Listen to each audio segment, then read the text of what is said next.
Take the VESA part of the mount and unscrew it from the base. Place the base of the mount to the ceiling you are wanting to install on. Once flushed against the ceiling, rotate the pole counterclockwise with a pencil, mark your pilot holes. Remove the mount from the ceiling and create the pilot holes using a power drill. With the provided hardware, follow the steps on screen. Take the base of the mount and again follow the steps on screen. For a concrete base, follow the previous steps. When you reach the pilot hole section, use the outside holes instead of the middle ones.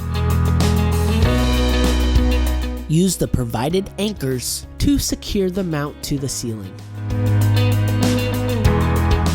Once the base is secured to the ceiling, take the VESA extensions if needed and mount to the VESA base.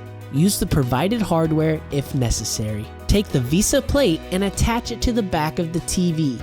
Again, use the provided hardware and follow the steps on screen. Take the TV and attach it to the ceiling mount. Take the screw from step 1 and reinsert it and tighten it down with a screwdriver.